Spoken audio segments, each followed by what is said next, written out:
முதல்ல நான் யார், இந்த கேள்வி எல்லாரும் நம்ம கட்டாயம் கேட்டுக்கணும். அந்த பதிலை நாம் பத்திரமாக வச்சுக்கணும். அப்போ நான் யார் அப்படிங்கிறதுக்கு என்ன சாமிஜி விளக்கம் கொடுக்குறாரு? உடல், உயிர், மனம், அறிவு கொண்ட இறைவனது ஒரு பகுதியே நான்.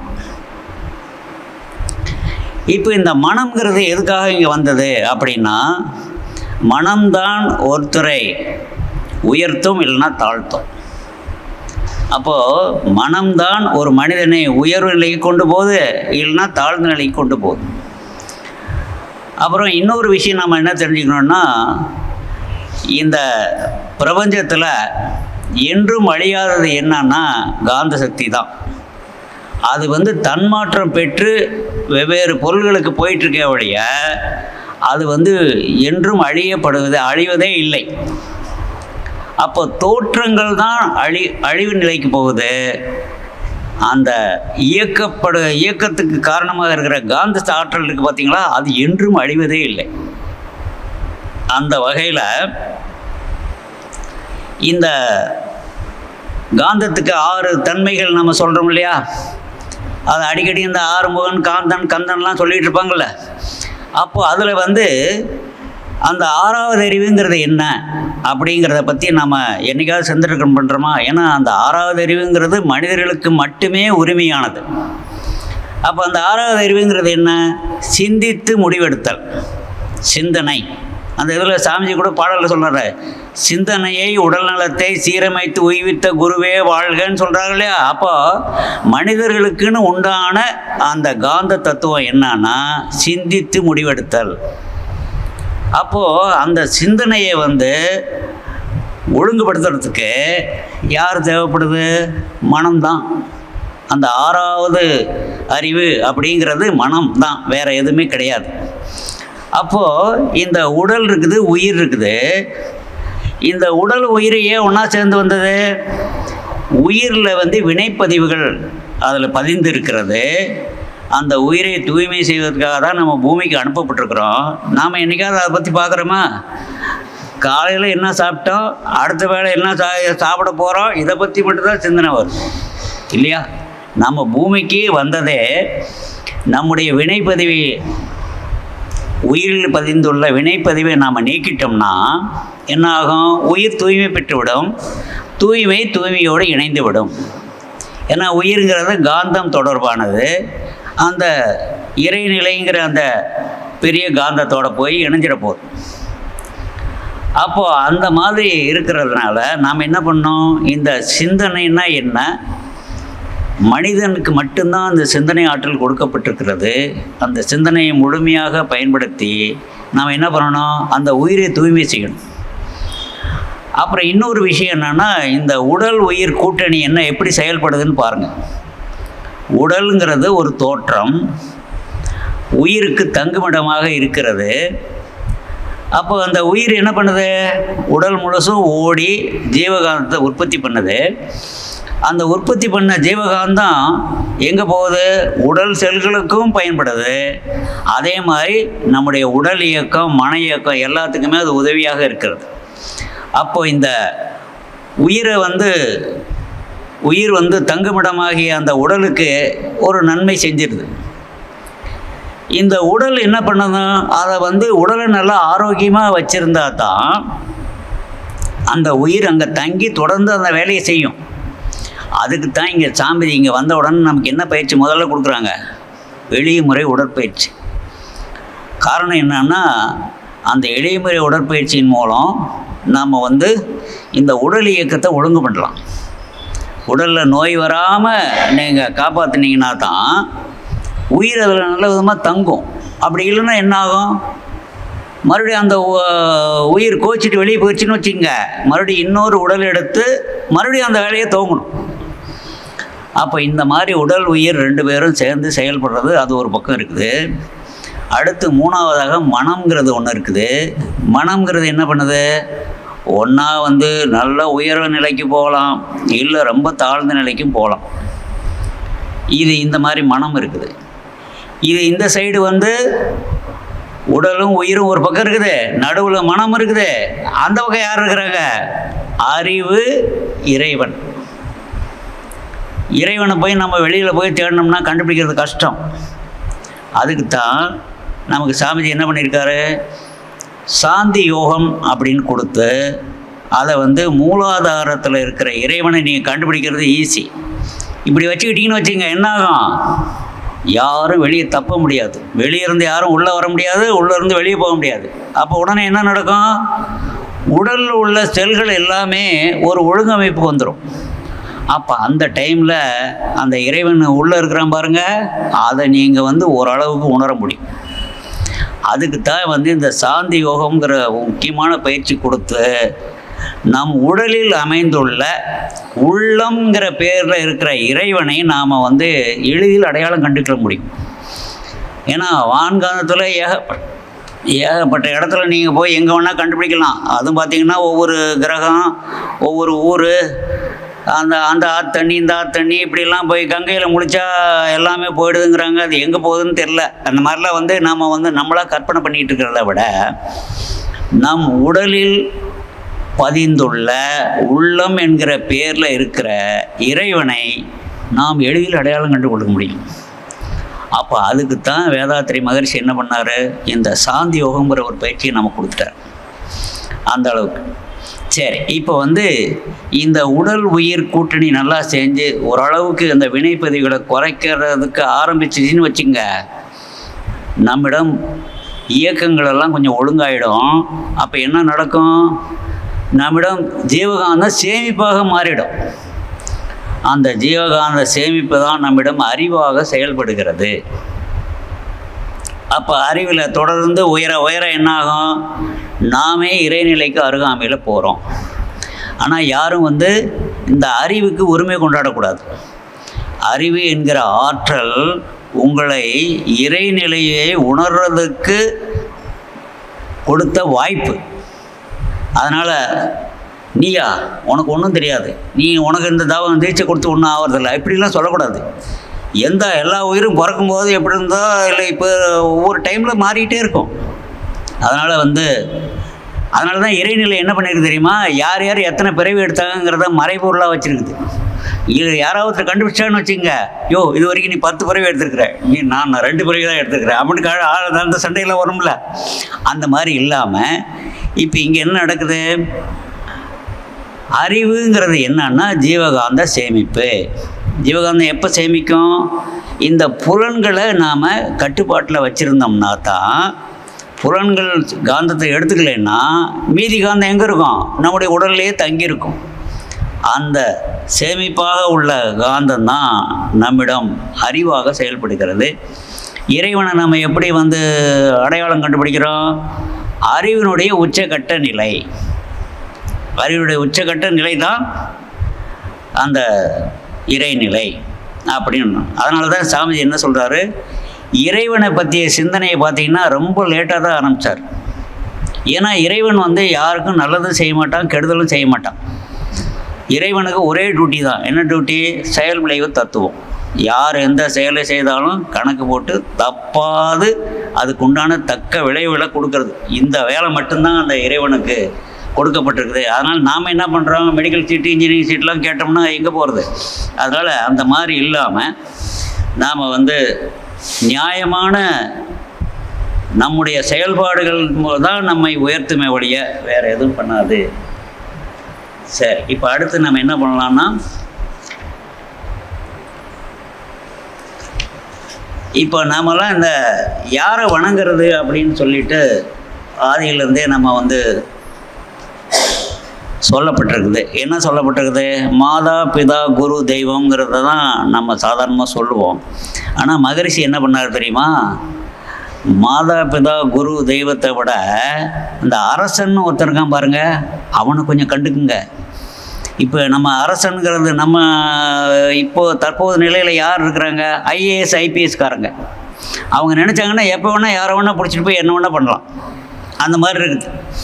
அதனால தான் சாமிஜி எந்த காலத்துலேயோ அரசன் அப்படின்னு ஒரு வார்த்தையை போட்டு, இப்போ இந்த மாதிரி யார் அதிகாரத்தில் இருக்கிறாங்களோ அவங்களோட இணைஞ்சு செயல்படுங்க, அவங்களுக்கு முரணாக செயல்படாதீங்க அப்படின்னு ஒரு பாதுகாப்பை கொடுத்துருக்காரு. இப்போ பக்தி மார்க்கத்தில் வந்து இந்த காந்தத்துக்கு எப்படி முக்கியத்துவம் கொடுத்துருக்குறாங்க? உருவாய் அருவாய் உளதாய் இளதாய் மறுவாய் மலராய் மணியாய் ஒளியாய் கருவாய் உயிராய் கதியாய் விதியாய் குருவாய் வருவாய் அருள்வாய் குகனே அப்படின்ட்டு இருக்காங்க. அப்போ என்ன அர்த்தம்? நாம் வந்து ஒரு ஆற்றல் மிக்க பொருள் காந்தத்தினுடைய வடிவில் இருக்கிறது யாருன்னா முருகன் தான் சொல்கிறோம். அது இந்த முருகனை கும்பிட்றதுக்கு ரொம்ப ஈஸியாக எளிய வார்த்தைகள் வச்சுருக்குறாங்க. முருகா, குமரா, குஹா, இந்த 3 வார்த்தைகள் முக்கியத்துவம்னு சொல்கிறாங்க. எப்படி?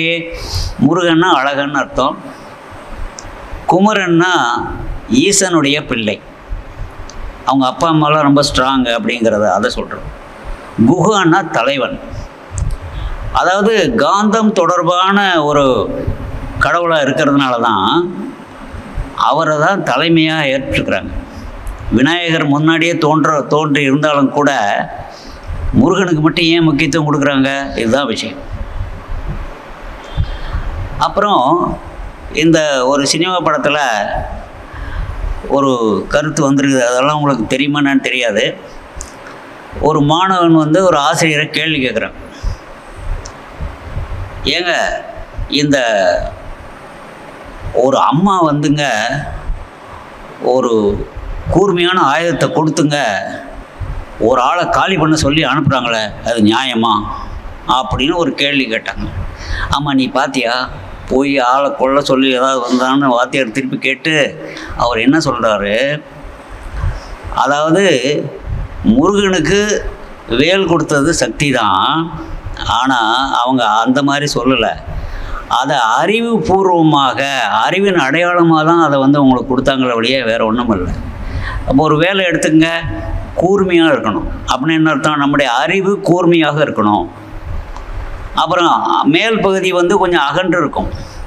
அப்போது ஒரு விஷயத்தை மட்டும் தெரிஞ்சிக்கக்கூடாது, எல்லா விஷயத்திலும் நம்ம தெளிவாக்கணும் அப்படிங்கிறதுக்கு தான் அகன்று இருக்கணும். அப்புறம் மேம்போக்காக இருக்கக்கூடாது, ஆழ்ந்து செல்லணுங்கிறதுக்கு தான் அந்த கீழ்ப்பகுதி நீளமாக வச்சுருக்குறாங்க. அதனால் வந்து இது அறிவு சார்ந்ததை ஒழிய யாரையும் கொள்றதுக்காக அனுப்பப்பட்டதா அல்ல அப்படின்னு சொல்லி இது போட்டிருக்காங்க. அப்புறம் இந்த இடத்துல நம்ம சாமிஜியினுடைய கவியை ஒன்று ஞாபகப்படுத்தணும். வேதத்தை யான் படித்ததில்லை, ஆனால் வேதத்தினோட சொல்லியிருக்கிற எல்லா விஷயத்தையும் நான் இதில் பயன்படுத்தியிருக்கிறேன். அப்புறம் எந்த ஒரு விஷயத்திலையும் நான் வாதத்தில் கலந்துக்கிட்டது இல்லைங்கிறார். இப்போது நான் ஒரு கருத்து வச்சுருக்கிறேன், நீங்கள் ஒரு கருத்து வச்சுருக்கீங்கன்னா அதை போய் ரெண்டையும் சமனாகிறதுக்கு ரொம்ப காலம் பிடிக்கும். அது வரைக்கும் பொறுமையாக தான் இருந்தாகணும். அதனால் வந்து வேதம்ங்கிறது வந்து எப்படிப்பட்டதுன்னா அது இறைவனால் உருவாக்கப்பட்டது. அது எப்படி மனிதர்களுக்கு சாதாரணமாக புரியும்? அதனால தான் நிறைய வித்தியாசம். மகரிஷி எல்லாத்துலேயும் எளிமைப்படுத்தி நமக்கு ரொம்ப ஆழ்ந்து செல்லக்கூடிய கருத்துக்களை கூட ரொம்ப எளிமைப்படுத்தி கொடுத்ததுனால நம்மால் எந்த ஒரு விஷயத்தையும் நன்கு உணர முடியுது. அதுதான் வந்து மகரிஷியை பற்றி நம்ம சொல்கிறோம்.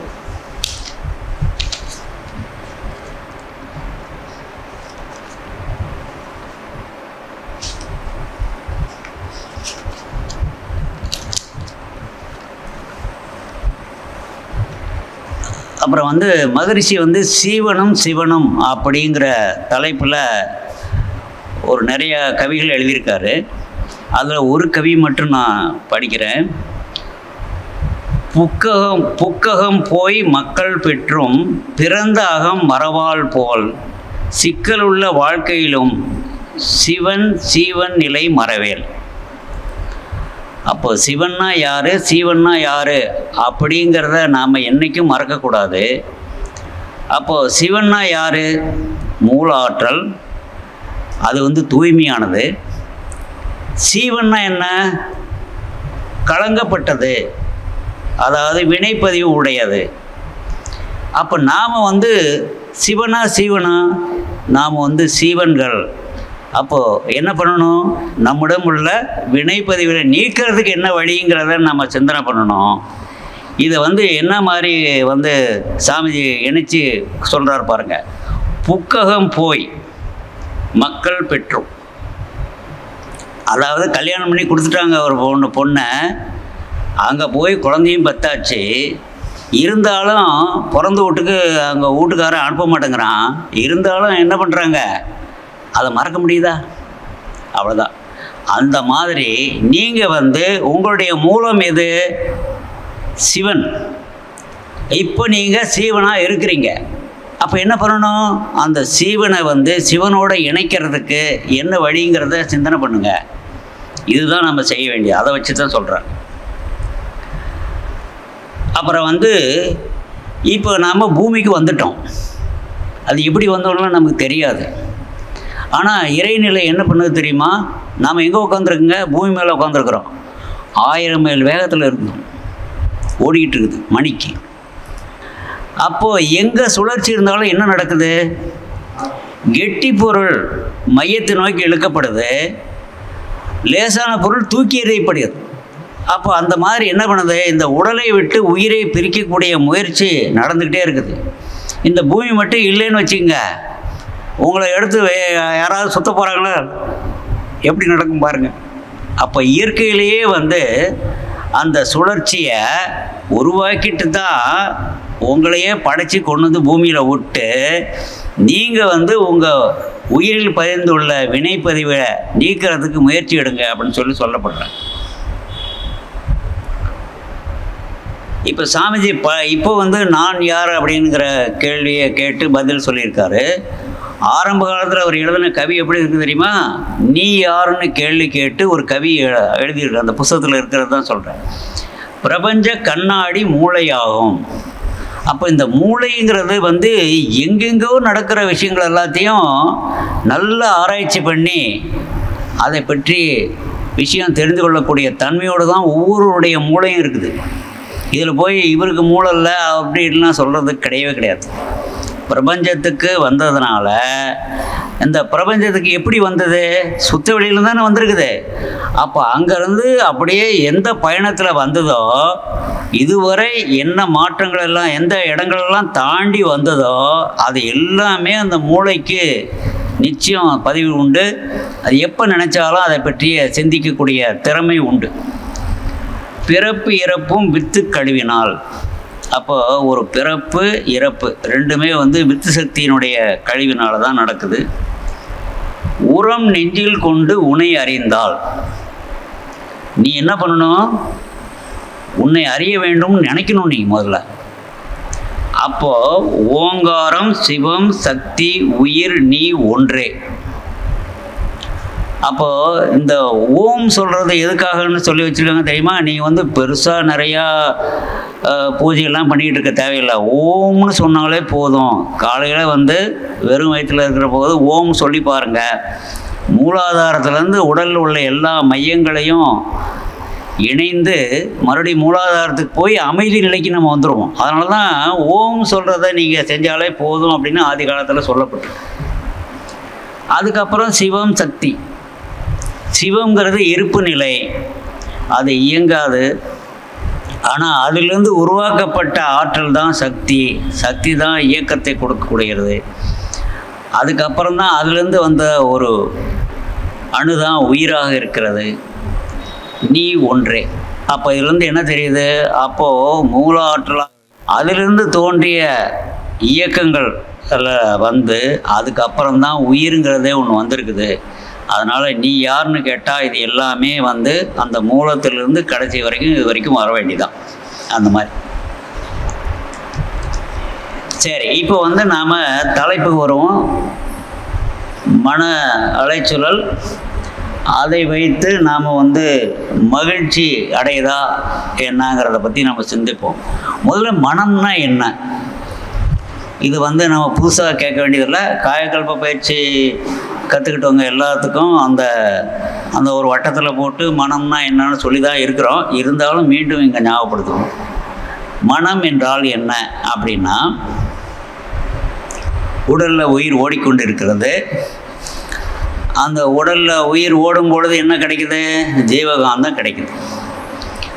அந்த ஜீவகாந்தம் தான் நம்முடைய உடலையும் இயக்கி கொண்டிருக்கிறது, மனதையும் அடக்கி கொண்டிருக்கிறது, அதை இயக்கி கொண்டிருக்கிறது.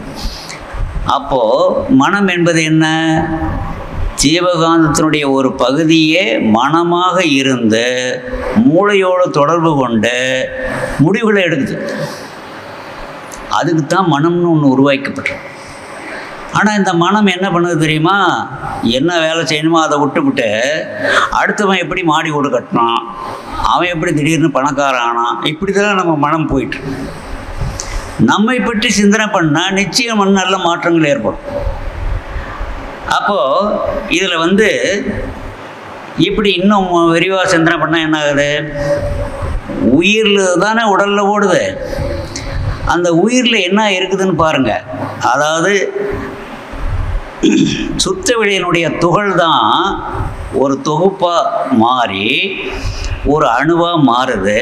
அந்த அணு தான் நம்முடைய உடலில் உயிராக இருக்கிறது. அந்த உயிர் உடலில் ஓடினா என்ன ஆகும்? அந்த இறைத்துகள் வெளியேறுகிறது. அந்த இறைத்துகள் வெளியேற்றத்தை தான் நாம் காந்தம்னு சொல்கிறோம். அப்போது நம்ம மனத்துக்கு இன்னொரு பேர் வைக்கலாம். ஜீவகாந்த அலையே மனம். அப்புறம் உயிரின் பழக்க நிலை மனம். அப்போ உயிரே தான் மனமாக அலைந்து கொண்டிருக்கிறது. எதுக்கு? சில வேலைகளை செஞ்சு முடிக்கிறதுக்காக. மனித வாழ்வின் விளைநிலம் மனம். இந்த மனம் எப்படி சிந்திக்குதோ அதுக்கு தகுந்த மாதிரி தான் செயல்பாடுகள்லாம் இருக்கும். அப்போது மனம்தான் மூளையோடு சேர்ந்து எண்ணங்களை உருவாக்குறது. எண்ணம் தான் சொல்லாகவும் செயலாகவும் மாறுது. செயலை செஞ்சிட்டிங்கன்னு வச்சுங்க, இறைவன் நேராக வந்துடுவார். என்ன நடந்தது அதுக்குண்டான விலையை கொடுத்துட்டு போயிட்டே இருப்பார். இதுதான் இறைவனுடைய வேலை. இப்போது மனிதனுக்கு பேரே எப்படி வச்சுருக்காங்க? மனம் ப்ளஸ் இதன் மனிதன் அப்படின்னு. என்ன அர்த்தம்? உங்களுக்கு நல்லது நடந்தாலும் சரி, கெடுதல் நடந்தாலும் சரி, நீங்கள் என்ன பண்ணணும்? அதை அப்படியே ஏற்றுக்கொள்கிற பக்குவம் வரணும். அதுக்கப்புறம் நீங்கள் என்ன ஆராய்ச்சி பண்ணணும்? எதனால் இது நடந்தது ஆராய்ச்சிக்கு போங்க. நீங்கள் முன்பே அதுக்கு ஒரு பேஸ் ரெடி பண்ணாமல் நிச்சயம் எதுவும் நடக்க போகிறதில்ல. ஒரு இன்பமான செயல் நடந்தாலும் சரி, ஒரு துன்ப செயல் நடந்தாலும் சரி, அதுக்கு மூல காரணம் அந்த மனிதன் ஏதோ ஒரு வகையில் சம்மந்தப்பட்டிருப்பான். அதனால தான் அது வருது.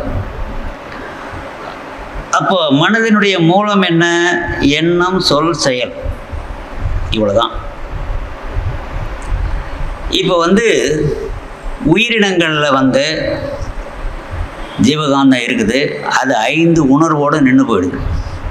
ஆனால் மனிதன் வரப்போது தான் சிந்தனைங்கிறத 6வது அறிவு வருது.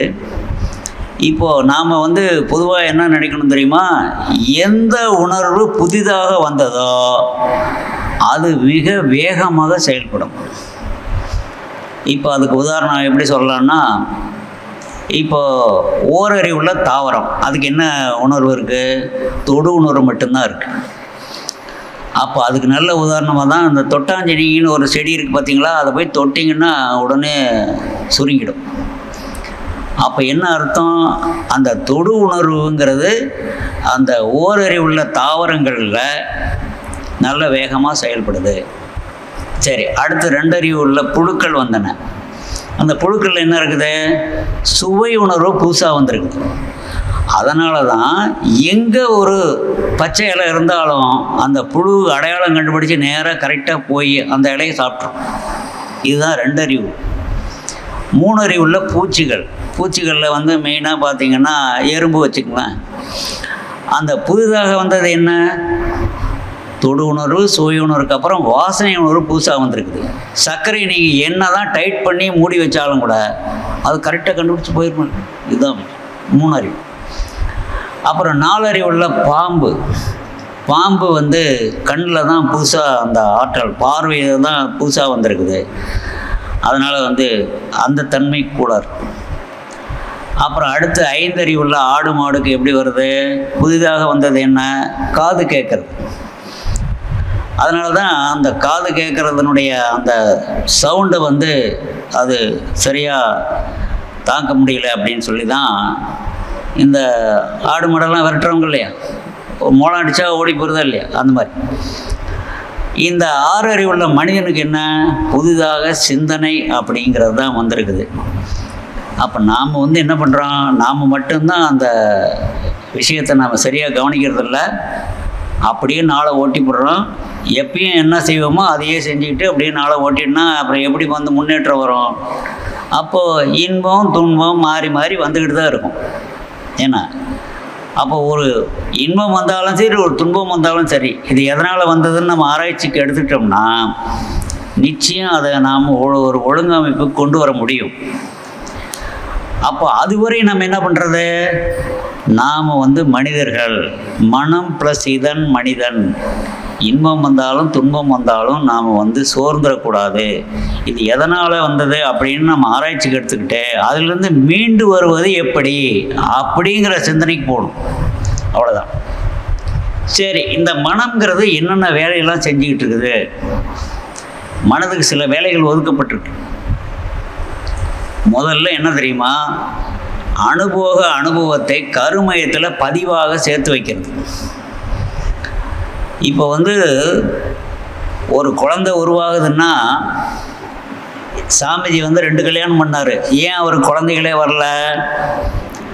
அங்கே வினைப்பதிவே இல்லை, கருமைய பதிவுகளே எதுவும் இல்லாதனால அந்த வாரிசு அதோட முடிவு பெற்று விட்டது. ஆனால் ஒரு குடும்பத்தில் ஒரு வாரிசு உருவாகுதுன்னா நிச்சயம் அங்கே கருமைய பதிவுகள் இருக்கணும். கரும பதிவுகள் நிறையா இருந்தால் அந்த வாரிசுகள்லாம் ரொம்ப கஷ்டப்படுவாங்க. அப்படி இல்லைன்னா கருமை பதிவு அளவோடு இருந்துச்சுன்னு வச்சுக்கோங்க, அந்த வாரிசு நல்ல ஒரு இன்பமான வாழ்க்கை வாழ்ந்து அதோடு நம்ம அந்த பரம்பரை முடிவுபடும். இப்போது நாம் பெறுகிற அனுபவம் அனைத்துமே கருமையத்தில் பதிவு செய்யப்படுகிறது. அதுக்கப்புறம் என்ன பண்ணு தெரியுமா? எண்ணமாக அது விரித்து காட்டுது. உடம்புல இவ்வளோ விஷயம் வச்சிருக்கிறேன்னு சொல்லி அது விரித்து காட்டினா தான் தெரியும். அப்போ இப்போ ஒன்றும் இல்லை, இந்த 2 விஷயமே போதுமானது. மனம் இந்த 2 வேலையை செஞ்சிட்ருக்கு. நம்ம என்ன பண்ணணும்? நாம் ஒரு எண்ணம் வரும்போதே நம்முடைய கருமையத்தில் வேண்டாத பதிவுகள் நிறைய இருக்குது. அதை நீக்கிறதுக்கு என்ன வழின்னு நம்ம தேடணும். அப்படிங்கிறத நம்ம உணர்ந்து அதுக்குண்டான வேலைகளை நம்ம செய்யணும். இப்போ இந்த சாமிஜி என்ன சொல்கிறாரு? இறைவனுக்கும் மனிதருக்கும் ஒரு தொடர்பு போட்டு ஒரு ஈக்குவேஷன் போட்டிருக்கார். இறைவன் = மனிதன் - 6 குணங்கள். அப்போ 6 குணங்கள் என்ன? பேராசை, சினம், கடும்பற்று, உயர்தாழ்வு மனப்பான்மை, முறையற்ற பால் கவர்ச்சி, வஞ்சம்.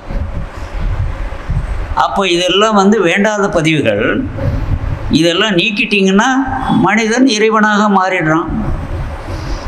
இது ஒரு ஈக்குவேஷன். இன்னொரு ஈக்குவேஷன் என்ன சாமிஜி சொல்லிருக்காரு?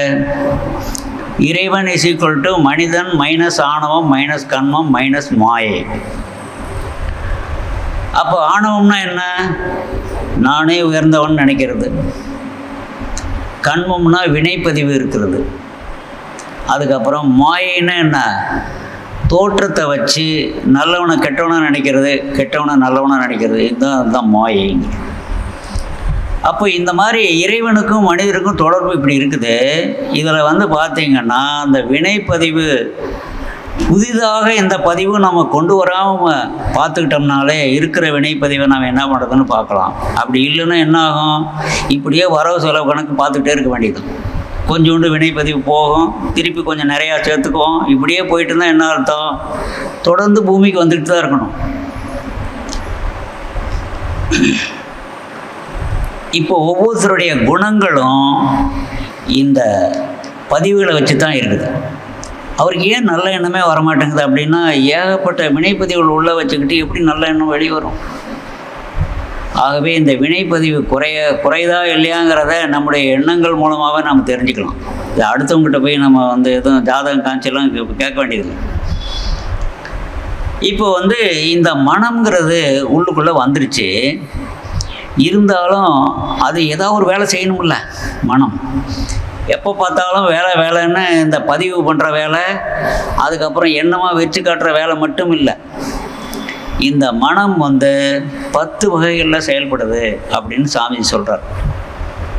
இப்போ உக்காந்துட்டே இருக்கிறீங்க, திடீர்னு பார்த்தீங்கன்னா இந்த பேச்சு நல்லா இல்லைன்னு வச்சுக்கோங்க, நைஸாக அப்படி நழுகிறோம் இல்லையா? அப்போ என்ன அர்த்தம்? அதுக்கு ஒரு காரணம்னு நம்ம வச்சுக்கோம். ஏங்க நாம் ஏதாவது கொஞ்சம் வெளியில் போய் தண்ணி குடிக்க போகலாம், இல்லைன்னா பெர்மனெண்ட்டாக டீ சாப்பிட போகலாம், இல்லை சோறு திங்க போயிடலாம், அந்த அளவுக்கு போயிடலாம். இது ஒன்றா உங்களுக்கு பிரியம். அப்போது என்னது? உணர்ச்சி. முதல்ல வந்து மனம் உணர்ச்சி. அதாவது உடலில் கொஞ்சம் வித்தியாசமான உணர்வுகள், சோர்வு வந்துட்டால் அதை வந்து எப்படி சமன்படுத்துங்கிறதுக்கு முதல்ல உணர்ச்சி. அந்த உணர்ச்சி வந்தவுடனே என்ன பண்ணணும்? அதை சமன்படுத்துறதுக்கு என்ன பண்ணணும்? தேவை என்னன்னு கண்டுபிடிக்கணும். அதுக்கப்புறம் எந்த பொருள் தேவையோ அதை பெறுவதற்கு முயற்சி எடுக்கணும். உணர்ச்சி, தேவை, முயற்சி. அதுக்கப்புறம் ஒரு செயலை செய்கிறோம், அந்த பொருள் உங்கள் கைக்கு வந்து சேர்றதுக்கு. எந்த செயல் செய்தாலும் கூடவே அதுக்கு விளைவும் சேர்ந்து வந்துடும். அதுக்கப்புறம் அதை நம்ம அனுபவிக்கிறோம், அதை பற்றிய அனுபவம் நமக்கு கிடைக்குது. அதுக்கப்புறம் இந்த 7 செயல்பாடுக்கும் சேர்த்து பழக்க பதிவுகள்னு சாமிஜி சொல்கிறார். அடுத்தது விளக்க பதிவுகள்னு மறுபடி இந்த நிகழ்வை மறுபடி வேற ஒரு நாள் உட்காந்து அதை ஆராய்ச்சி பண்ணுறோம். ஏங்க நம்ம அன்னைக்கு பண்ணது சரிதானா? நம்ம மட்டும்தான் வெளியே வந்து ஓடணுமா, இல்லை இன்னும் நிறைய பேர் போட்டாங்களா? இதெல்லாம் ஆராய்ச்சி போடும். அதுக்கப்புறம் தெளிவு. நீங்கள் என்ன தெரியுமா, உங்களே சமாதானப்படுத்திடுங்க, அன்றைக்கி வெளியே போனது ரைட்டு தான் அப்படின்னு முடிவு எடுத்துங்க. அதுக்கப்புறம் முடிவு என்ன? திருப்பி அடுத்தடுத்து இதையே செஞ்சிகிட்டு இருப்போம். அப்புறம் ஒரு ஸ்டேஜில் எப்போ வந்து உங்களுடைய மனம் தூய்மை நிலைக்கு பக்கமாக வந்துருச்சுன்னா, என்ன இருந்தாலும் நம்ம வந்து அன்னைக்கு நம்ம அந்த இடத்த விட்டு போனது தப்பு, போனால் தொடர்ந்து இருந்து நம்ம பார்க்கணும், அப்படி இல்லைன்னா போகாமல் கூட இருந்துருக்கலாம். இது மாதிரி தான் இந்த மனமானது இப்படி பழக்கப்பதிவுகளும் விளக்கப்பதிவுகளோடு இணைந்து செயல்பட்டு கொண்டே இருக்கிறது. சரி, இப்போ இந்த மனமும் பார்த்திங்கன்னா ஒரு மனம் இல்லை, நம்மகிட்ட 3 வகையான மனங்கள் இருக்கு.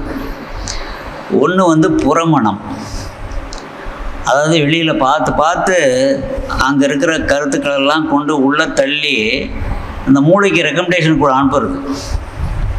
அந்த பார்த்தேன், அது நல்லா இருந்தது, அது நமக்கு வந்து சேரணும், என்னான்னு பாரு அப்படின்னு சொல்லிட்டு இப்படியெல்லாம் பண்ணுறது. அதுதான் புறமனம். அது வந்து ஞான கர்ம இந்திரியங்கள். நம்முடைய செயல்பாடுகள்லாம், மனிதனுடைய செயல்பாடுகள்லாம் இந்த 10 உறுப்புகள் தான். நம்மக்கிட்ட ஞான இந்திரியங்கள் 5 இருக்குது, கர்ம இந்திரியங்கள் 5 இருக்குது. இந்த 10 பேருடைய செயல்பாடுகள் தான் நம்மை உயர்த்தும் இல்லைன்னா தாழ்த்தும். அப்போ ஞானேந்திரியங்கள்லாம் என்ன? காந்தத்தை செலவு பண்ணக்கூடிய அம்சங்கள். அது என்ன? தொடுஉணர்வுக்கான தோல், சுவையுணர்வுக்கான நாக்கு, வாசனைக்கான மூக்கு, பார்க்கும் கண்கள், கேட்கும் காதுகள். அப்போ இது வந்து ஞானக்கருவிகள். இந்த ஞானக்கருவிகள் சரியாக செயல்படலனா கூட பரவாயில்ல, சமாளிச்சுக்கலாம். அது என்னென்னா காந்தத்தை அதிகம் செலவு பண்ணுமே ஒழிய வேற ஒரு பாதிப்பும் வராது. ஆனால் இந்த கர்ம இந்திரியங்கள்னு சொல்கிறோம் இல்லையா, கர்மம்னா என்ன? செயல். நாம் வந்து என்ன செயல் செய்கிறோமோ அதை பொறுத்து சில மாற்றங்கள் நடக்கும். அப்போ இந்த கர்மேந்திரியங்கள் என்ன? 5 பேர்.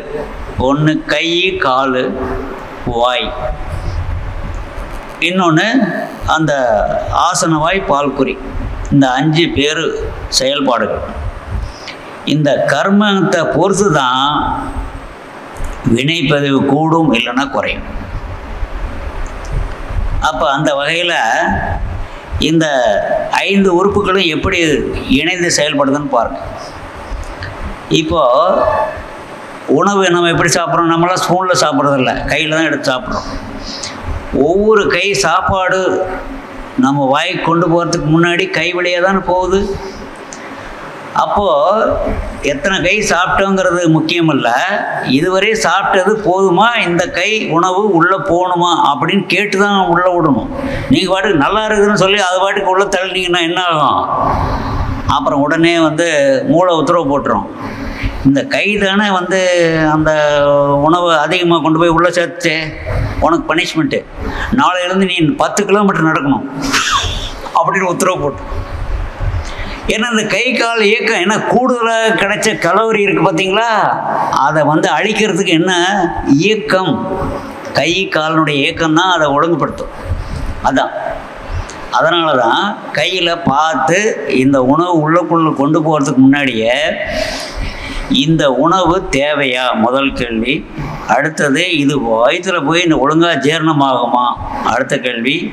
அப்புறம் முன்பே சாப்பிட்டதெல்லாம் ஜீரணம் ஆயிடுச்சா, இதை போடலாமா வேணாமா, இப்படிலாம் நம்ம பல கேள்வி கேட்கணும். கர்மம்னா செயல். இந்த 5 செயல் கருவிகளுடைய செயல்பாடுகள் தான் நம்முடைய வினைப்பதிவை கூட்டுகிறது இல்லைன்னா குறைக்கிறது. அந்த ஞானேந்திரியங்கள் கூட பரவாயில்ல, ஏதோ கொஞ்சம் காந்தத்தை செலவு பண்ணிட்டு போயிடும், அவ்வளோதான். அதனால் இந்த மனம்தான் வந்து இந்த ஞான கர்ம இந்திரியங்களை இயக்கி கொண்டு ஒன்றா வினைப்பதிவை கூட்டுது இல்லைன்னா குறைக்குது.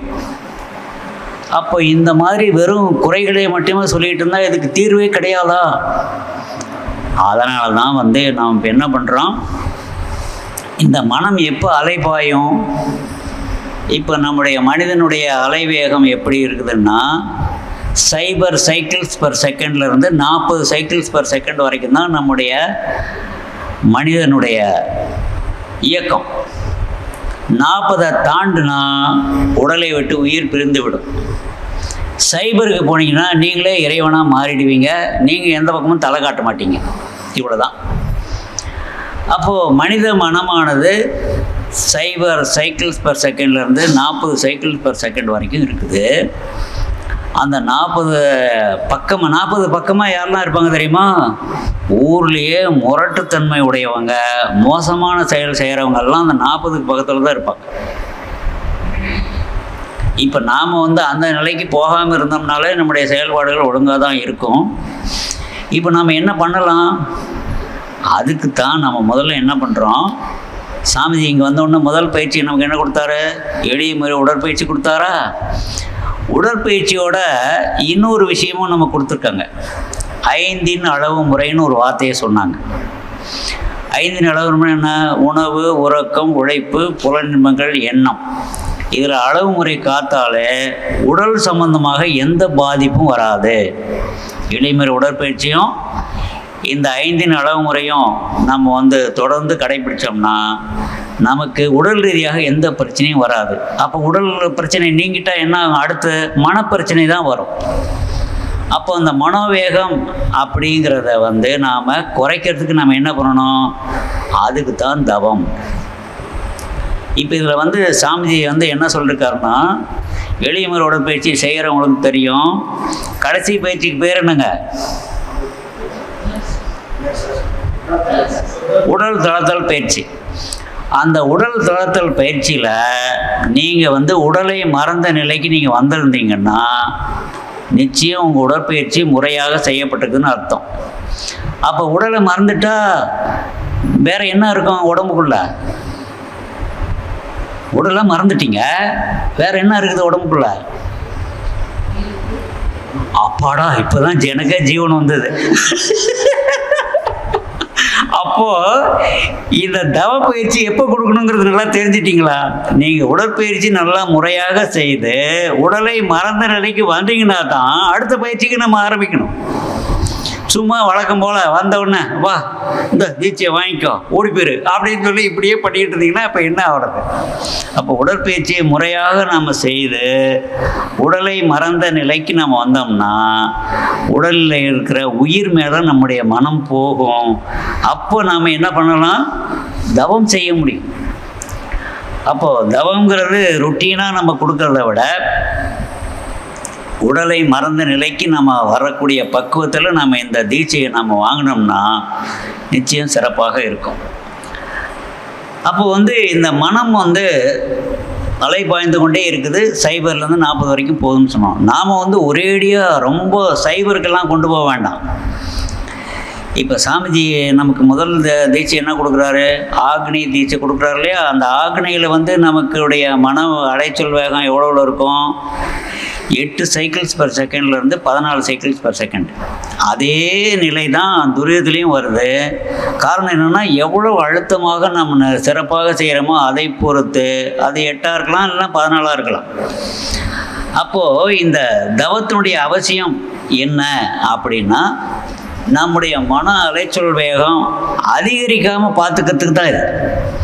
நம்ம உடனே சாமியாராக போய் அப்படியே உலக மறந்த நிலையில் நம்ம இருக்கணும்லாம் கிடையாது. அப்போ அன்றாட பணிகளில் நாம் முறையான இயக்கத்தை நாம் கொடுக்கறதுக்கு இந்த ஆக்னேய துரியமும் நமக்கு போதும். அதனால தான் அடிப்படை வகுப்புன்னு கொடுத்து ஆக்னேய, சாந்தி, துரியம் அப்படின்னு சொல்லி 3 பயிற்சியும் நம்ம கொடுக்குறாங்க. இந்த 3ல் நல்லா நாம் முறையாக கற்று அதை நாம் பயனுக்கு கொண்டு வந்தாலே போதும். அப்போ அப்படி இல்லை, நாம் இந்த தவத்தை நாம் அலட்சியம் பண்ணிட்டோம்னா என்ன நடக்கும் அப்படின்னா, உடல் ஒழுங்கமைப்போடு இருக்காது. குழப்பம், நஷ்டம் இதெல்லாமே நிறைய வந்துடும். அப்போ இது நாம் தினமும் வீட்டில் எப்படி நம்ம பாத்திரத்தை விளக்கி வச்சா தானே அடுத்த நாள் அதை பயன்படுத்த முடியும். அந்த மாதிரி தான் நம்ம இதை பண்ணணுமே ஒழிய இதை பெருசாக நம்ம எங்கேயோ போகிறோம்னு நினச்சிக்கிட்டு எல்லாம் நினைக்க வேண்டியதில்லை. அப்போது அறிவுங்கிற வார்த்தை எப்போ வரும்? இந்த 14 சைக்கிள் கீழே இருந்தாலே நம்ம அறிவை பற்றி நம்ம கொஞ்சம் சிந்தனை பண்ணலாம். அந்த 14க்கு மேலே போனாலே உணர்ச்சி வயப்பட்ட நிலையில் நம்ம என்ன பண்ணுறோம், நாம் எதை நினைக்கிறோம், எதை செய்கிறோங்கிறதே ஒரு தெளிவில்லாத ஒரு நிலையில் நம்ம போயிட்டுருக்கோம்.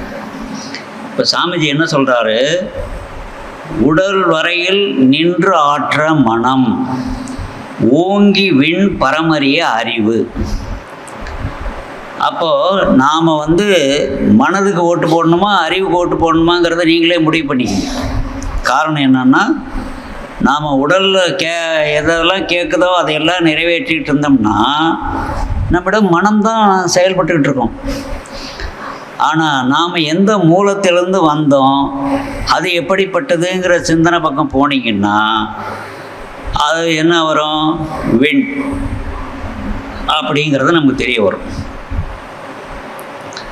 இப்போ நாம் என்ன பண்ணுவோம், ஒருத்தர் பிறந்துட்டார், இறந்து போனால் அதுக்கு என்ன பேர் வச்சுருக்குறோம், அதாவது இந்த பூத உடலை விட்டு விலகி போயிட்டாரு அப்படின்னு சொல்லுவாங்க. அப்போ அந்த டைமில் இந்த பூதம்னா என்னென்னா அது பெரிய பேய் பிசாசு பூதம் மாதிரி நினச்சிக்கணும். அப்படி அல்ல, நம்முடைய உடல் பஞ்சபூதங்களால் ஆக்கப்பட்டது. அந்த பஞ்சபூதங்கள் நம்முடைய உடலில் இயங்கி கொண்டிருக்கிறது. உயிர் வெளியே போனால் மீதி 4 பௌதிகங்களும் வெளியேறிடுது. இதைத்தான் பூத உடலை நீக்கி விட்டார் அப்படின்னு சொல்கிறது இதுதான். அவர் இறைவனோட இணைஞ்சாரா, மறுபடியும் இன்னும் வேற ஒரு உடலை எடுத்தாரான்னு தெரியாது. அப்போது பிறப்புங்கிறது நமக்கு நல்லா தெரிஞ்சு போச்சு. ஆனால் இறப்புங்கிறத எப்படி சொன்னாங்க, பூத உடலை நீக்கி. அவர் இறைவனோடையும் இணையலாம், இல்லைன்னா புதுசாக இன்னொரு உடலோடு சேரலாம், அந்த மாதிரி.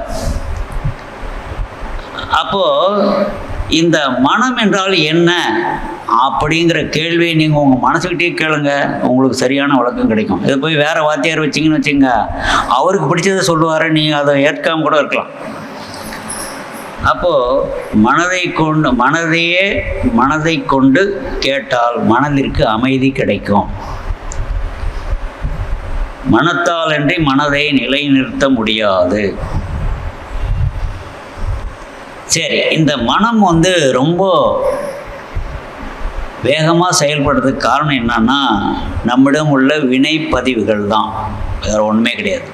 அப்படி இல்லைன்னா நீங்கள் எளிய முறையில் இந்த உடற்பயிற்சியும் 5 அளவு முறையும் நீங்கள் செஞ்சீங்கன்னா உடல் அளவில் எந்த பாதிப்பும் இல்லாமல் நீங்கள் அந்த நிலைக்கு வந்துட்டு அதுக்கப்புறம் என்ன பண்ணலாம், இந்த மனோவேகத்தை குறைச்சிட முடியும்.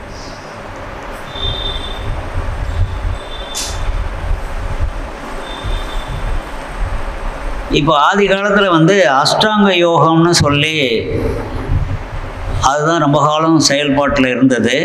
ஆனால் வேதாத்திரி மகரிஷி என்ன பண்ணார், அதாவது ஒன்று வாங்கினா ஒன்று இனாம்ங்கிற மாதிரி நீங்கள் மன உலகலைக்கு வந்துட்டீங்களா, 8 வேணாங்க, 4 போதுங்க அப்படின்ட்டார்.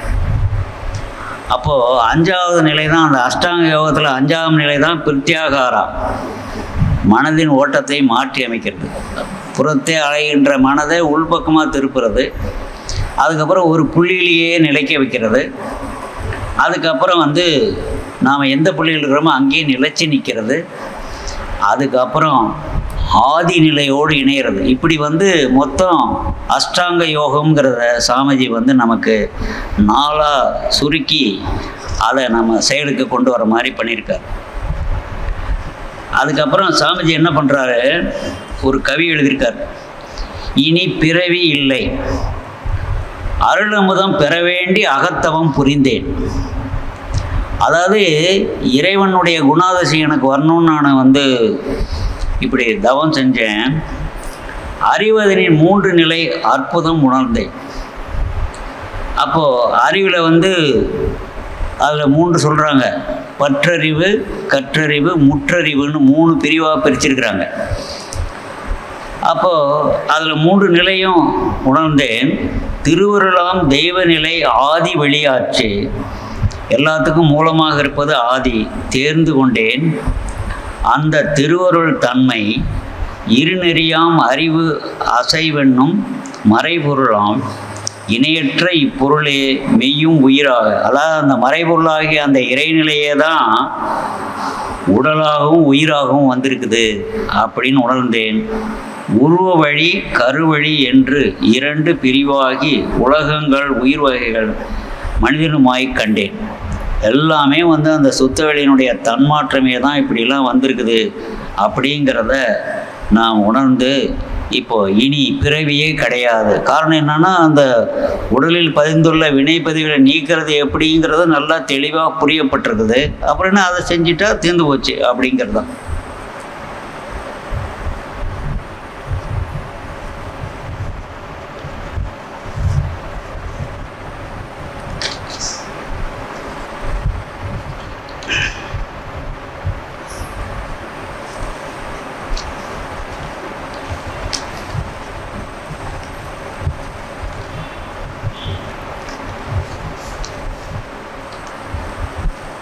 இப்போ வாழ்க்கைன்னா என்ன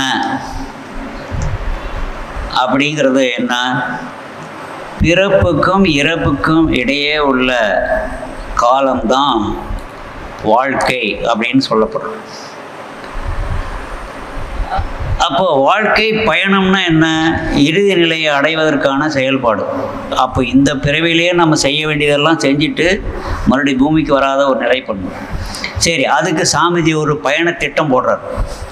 பிறந்தாச்சு, இறக்க போகிறோம், அதுக்குள்ளே சில வேலைகளை நம்ம முடிக்கணும். அதுக்கு ஒரு பயண திட்டம் ரெடி பண்ணுறார் சாமிஜி. முதல்ல என்ன பண்ணுறாரு தெரியுமா, உயிர் உணர்தல். அதைத்தான் நமக்கு தீட்சையாக சாமிஜி வந்த உடனே கொடுத்துட்றாரு. அதுக்கப்புறம் பூர்வ நிலை அறிதல். அப்போது சில பேர்லாம் அந்த ஜோசிகாரன்ட்ட போனால் சொல்லுவாங்க, போன பிரிவில் நீ இந்த மாதிரி வடிவத்தில் இருந்திருப்ப அப்படி இப்படின்னு சொல்லுவான். அதாவது அவன் நிறைய விஷயம் தெரிஞ்சான்னு சொல்கிறதுக்காக அவன் ஏதாவது சொல்லுவான்.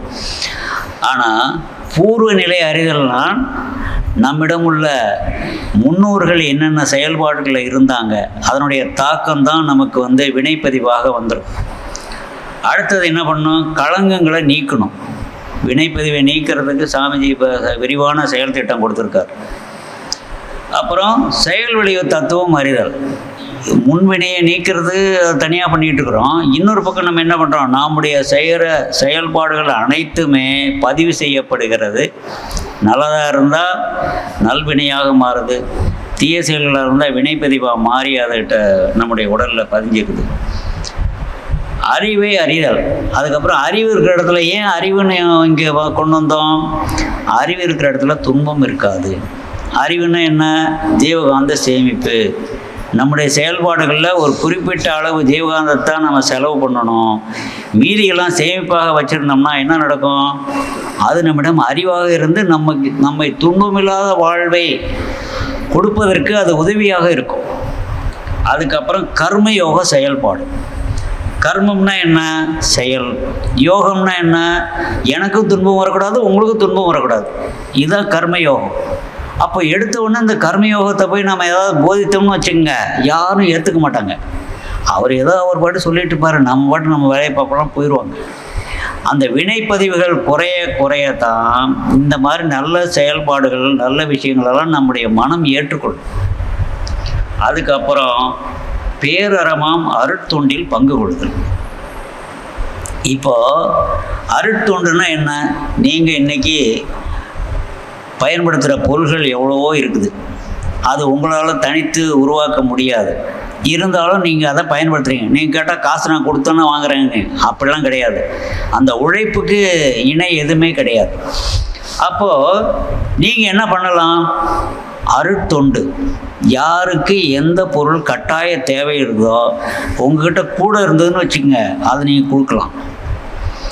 இல்லை அவங்க உழைப்புக்கு ஈடு இணையாக நீங்கள் ஏதாவது மாற்று வகையில் நீங்கள் சில செயல்பாடுகளை செய்யலாம். அப்போ தான் உங்களுடைய வினைகள் நீங்கும், புதிய வினைகள் சேராது. அதனால தான் இந்த அருட்தொண்டுங்கிறத ரொம்ப சாதாரணமாக நினைக்கக்கூடாது. அது நம்முடைய வினைப்பதிவுகளெல்லாம் அது ஒழித்து விடக்கூடிய தன்மை உடையது. சரி, இப்போது இதுக்கு செயல் திட்டம் மட்டும் சாமிஜி போடலை, அவரும் இதில் பங்கெடுத்துக்கிறார். எப்படி பங்கெடுத்துக்கிறாரு? முதல்ல குரு தொடர்பு வந்ததுக்கு முன்னாடி நீங்கள் முதல்ல அந்த குருவை நம்பணும். நம்பினதுக்கப்புறம் நீங்கள் உள்ளே வரீங்க. வந்த உடனே என்ன பண்ணுறாரு? தீட்சை அப்படின்னு ஒன்று கொடுக்குறாங்க. அது என்ன? மெய்யுணர்வு கிடைத்தல். அப்போது மெய்னா ரெண்டு அர்த்தம் இருக்குது. ஒன்று உடல்னு ஒன்று இருக்குது, இன்னொன்று மெய்ப்பொருள்னு ஒன்று இருக்குது. அப்போ உடலுக்குள்ளே இருக்கிற அந்த உயிரை நீங்கள் உணர்றது. அடுத்தது உணர்வுன்னா என்ன? நம்மிடம் 5 உணர்வுகள் இருக்குது. தொடு உணர்வு, சுய உணர்வு, வாசனை உணர்வு, பார்க்குறது, கேட்குறது, இதெல்லாமே இருந்துகிட்ருக்கு. இதுலேயே நம்ம மனத்தை செலவு பண்ணினோம்னா என்ன ஆகும்? நம்ம வந்த நோக்கமே நமக்கு மறந்து போயிடும். அப்போ இந்த உணர்வையும் ஓரங்கட்டிட்டு என்ன பண்ணணும்? அறிவுனா என்னன்னு நீங்கள் தெரியணும். அப்போ இந்த உணர்வுக்கும் அறிவுக்கும் என்ன? எதிர்த்து தன்மை உடையது. நீங்கள் புலன்களை 5 புலன்களினுடைய அறிவிலேயே உங்கள் மனம் போயிட்டு இருந்தா என்ன நடக்கும்? அறிவுங்கிற வார்த்தையே உங்ககிட்ட வராது. அதுக்கப்புறம் என்ன பண்ணோம்? ஆசை வேகத்தை ஆராய்ச்சியாக பண்ணுறாரு சாமிஜி. எந்த பொருளை பார்த்தாலும் இதுக்கு முன்னே நீங்கள் என்ன பண்ணீங்க? இதை வாங்கி வைக்கலாம், அதை வாங்கிக்கலாம். ஒரு நாள் திடீர்னு எல்லாம் வீட்டில் தொலைவி பார்த்தா தேவையில்லாத பொருளாக இருக்கும், அதை பராமரிக்கவே முடியாது. ஆனால் இங்கே குரு தொடர்பு வந்த உடனே என்னாச்சு? எந்த ஒரு பொருள் வாங்குறதுக்கு முன்னாடி இந்த பொருள் கட்டாயம் தேவையா, அதை வாங்குறதுக்கு நமக்கு தகுதி இருக்குதா, கடன் வாங்கி செய்கிறோமா இல்லை இஎம்ஐயில் வாங்குகிறோமா, இதெல்லாம் நமக்கு தெரிஞ்சுக்கிறோம். அடுத்தது சிந்தனை. இப்போ நான் சொன்னேன் இல்லையா, 6வது அறிவு தான் உடைய மனிதனுக்கு சிந்தனை தான் புதிதாக வந்த அறிவு. அதை நாம் அப்பப்போ பயன்படுத்தணும். நாம் நேற்றைய நிகழ்வுகளை எடுத்துக்கிட்டு இது நாம் நேற்று நல்லா சிறப்பாக தான் செயல்பட்டுருக்கிறோமா இல்லை எங்கேயாவது வித்தியாசமாக செயல்பட்டுருக்கிறோமா அப்படிலாம் ஆராய்ச்சி பண்ணணும். ஆராய்ச்சி பண்ணால் தான் மேலும் அந்த தவறு தொடராது. அப்படி இல்லைன்னா என்னாகும்? எப்பயும் செய்கிறதானேன்னு சொல்லி ஒருத்தர் கூட ஒத்து ஊதுவாங்க. நீ நேற்று பண்ணிடல, அதை இன்றைக்கி செய் அப்படிப்பாங்க. அப்போது குரு என்ன பண்ணுறாரு? எல்லையில்லா மெய்ப்பொருளை அடைவதற்கு வந்த ஒரு உதவி குரு உயிரின் சேர்க்கை. வணங்கி குரு திருவடியை வாழ்த்தி வாழ்வோம். அப்போ குருவுக்கு உங்கள் உயிரை புருவ மத்தியில் கொண்டு காமிக்கிறதுக்கு அவருக்கு ஆற்றல் கிடைச்சிருக்குது. அதை பயன்படுத்தி உங்களை உணர வச்சுட்டாரு உயிரை புருவ மத்தியில். நீங்கள் என்ன பண்ணணும்? அதை தொடர்பாக வச்சுக்கிட்டு நீங்கள் இன்னும் மேலும் மேலும் முன்னேற்றம் அடையணும் அப்படிங்கிறது. சரி, இப்போ நாம் பூமிக்கு வந்துட்டோம். சாமிஜி என்ன சொல்கிறாரு? வளமாக வாழ வழிவகுப்போம். வாழ வேண்டும் என்றெண்ணி உலகம் மீது வந்ததில்லை, எனினும் நாம் பிறந்து விட்டோம். நீங்கள் விரும்பி ஒன்றும் வரல. இன்னாருக்கு மகளாக பிறக்கணும்னு வந்தீங்க நினச்சிங்களா? யாராவது? கிடையவே கிடையாது, வந்துட்டீங்க. வாழ வேண்டும் உலகில் ஆயுள் மட்டும். எந்த சூழ்நிலையிலும் நான் உயிரை போக்கிக்கிறேங்கிற எண்ணத்துக்கு போகவே கூடாது. ஏன்னா அது வந்து இன்னும் மேலும் பல பிறவிகளுக்கு வழிவகுக்கும்ங்கிறதுனால தான். வாழ்ந்தோர்கள் அனுபவத்தை தொடர்ந்து பற்றி வாழவென்ற உரிமை எல்லாருக்கும் உண்டு.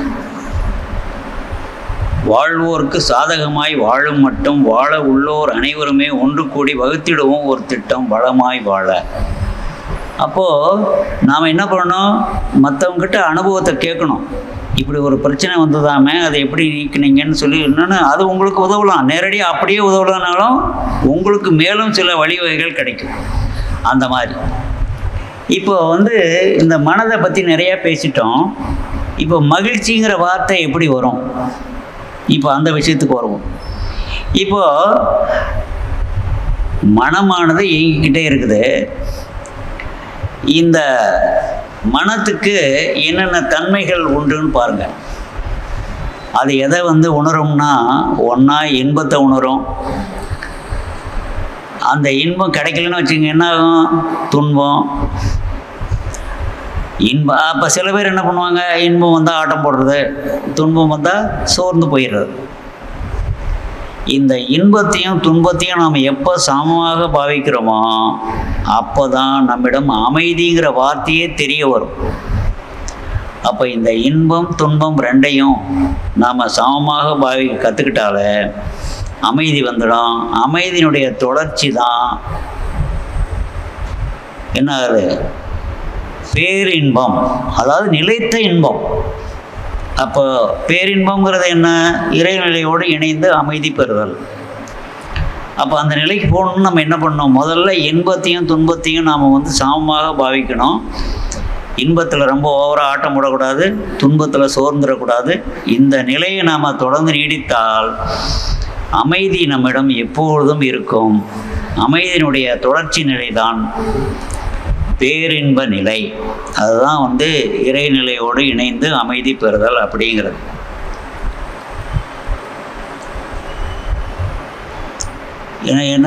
என்ன ஒரு 10 நிமிஷத்தில் முடிச்சுக்கலாமா? 7:05 ஆச்சு. சரி. இப்போ இந்த மாதிரி சாமிஜி இந்த மனதை பற்றி நிறைய கவி கொடுத்துருக்காரு. அதெல்லாம் இன்னொரு நாளைக்கு பார்க்கலாம். இப்போ வந்து நாம் அடுத்த விஷயத்துக்கு போவோம்.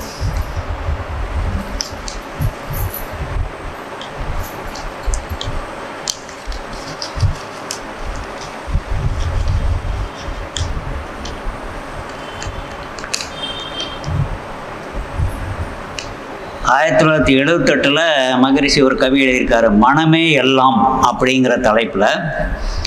மனம் அறிவு ஆதி எனும் மூன்றும் ஒன்றே. இப்போ மனம்னா என்னன்னு சொல்லிட்டோம், அறிவுனா என்ன, ஜீவகாந்த சேமிப்பு தான் அறிவுன்னு சொல்லிட்டோம். ஆதினா என்ன, இறைநிலை, அதாவது என்றும் நிலைத்திருக்கக்கூடிய இறைநிலை. இது மூணும் ஒன்றே தான் அப்படின்னு சாமிஜி சொல்கிறார்.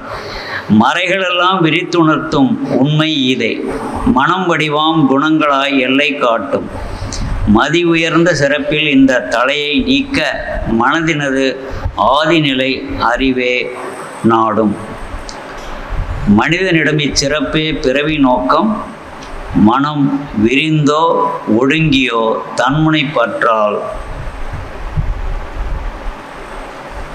மறை முடிவாம் ஆதியாம் மூன்றும் ஒன்றே. அப்போ எல்லாமே வந்து இந்த காந்த அலைகள் தான். அப்போ பல்வேறு இடங்களில் ஒவ்வொரு பேர் வச்சுருக்குறோம், அவ்வளோதான். அதனால் வந்து இந்த பிரபஞ்சத்தில் நடக்கிற அனைத்து இயக்கங்களும் எல்லாமே காந்தத்தினுடைய அடிப்படையில் தான் வருது. அதில் வந்து மனம்ங்கிறதும் ஒன்று தான், அறிவுங்கிறதும் அதே காந்தம்தான் அப்படிங்கிறத சாமிஜி சொல்கிறார்.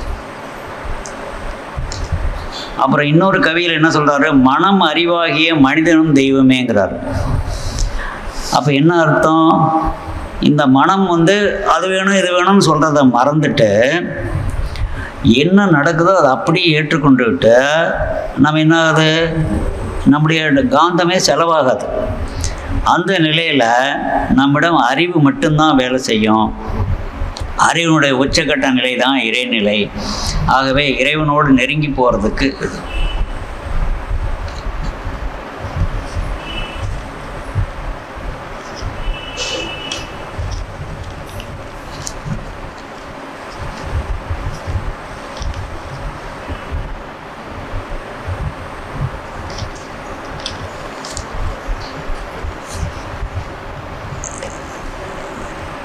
சாமிஜி வந்து ஔவையாரை பெருமைப்படுத்தியிருக்கார். ஔவையாரை பெருமைப்படுத்துறது அப்படியா? சரி.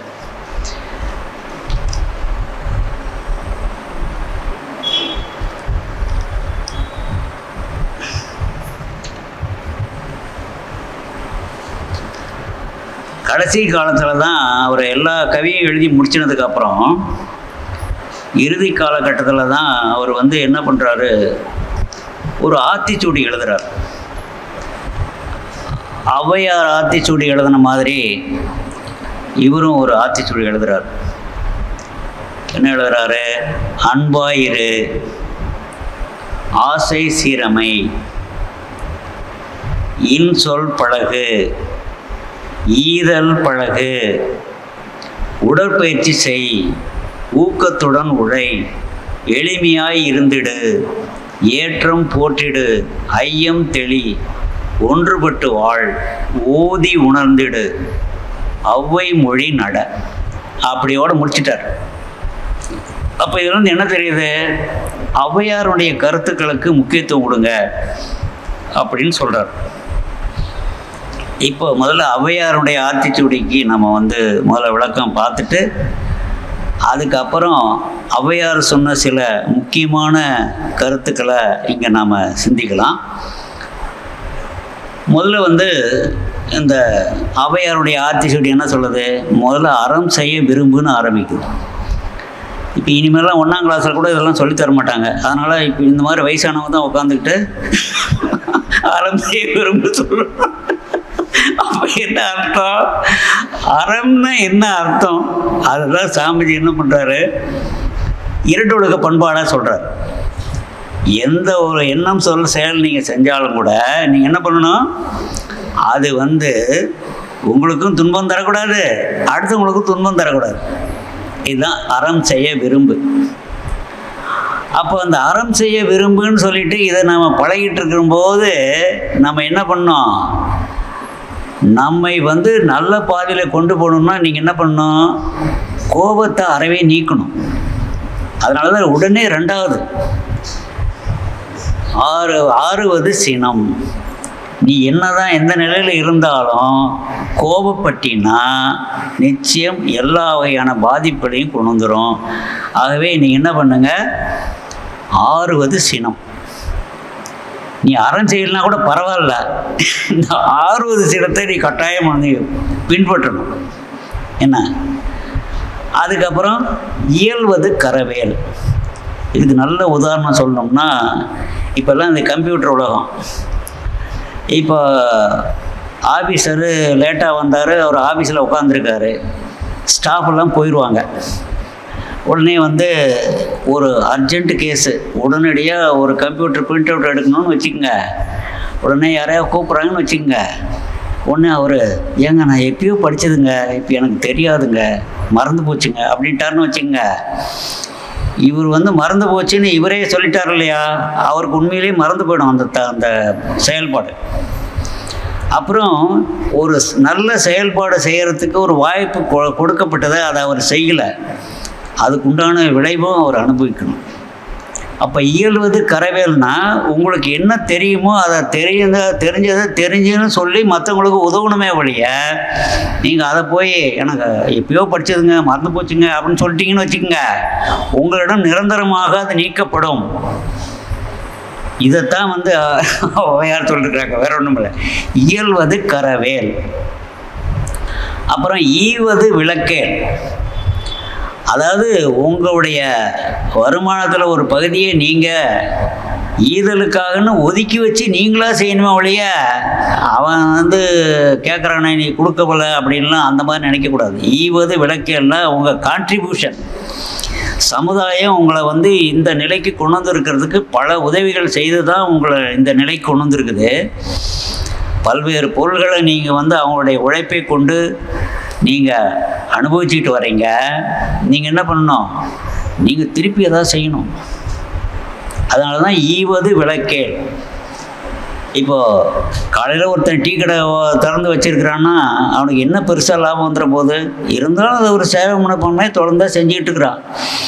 அதை விட்டுவிட்டு நீங்களும் வந்து உங்களுக்கு அதை நீங்கள் போய் டீ வாங்கி குடிச்சிடுறீங்க இல்லையா, நீங்கள் வந்து உங்களுக்கு தெரிந்த வகையில் அந்த உழைப்பை ஈடு செய்கிற மாதிரி வேறு ஏதாவது ஒரு வகையில் உங்களுக்கு எது தெரியுமோ அதை நீங்கள் வந்து மற்றவங்களுக்கு உதவிகரமாக இருக்கணும்.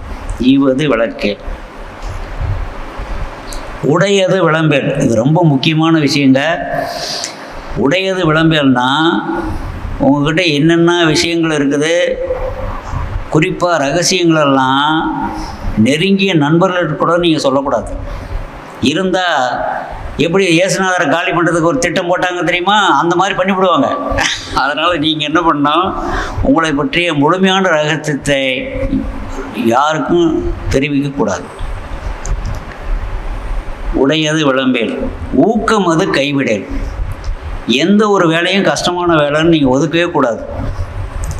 அது எந்த ரோட்டில் போனால் அதை வந்து நம்ம ஜெயிக்க முடியும் அப்படின்னு சொல்லி நீங்கள் அதுக்கு வழி திட்டம் போட்டு நீங்கள் அதை வந்து நிறைவேற்றணுமே வழியா அதை வந்து என்னால் முடியாது அப்படின்னு சொல்லி ஒதுக்கவே கூடாது. எண் எழுத்து இகழல். அதாவது எண்ணுனா எண்ணிக்கை, எழுத்துன்னா தரம்.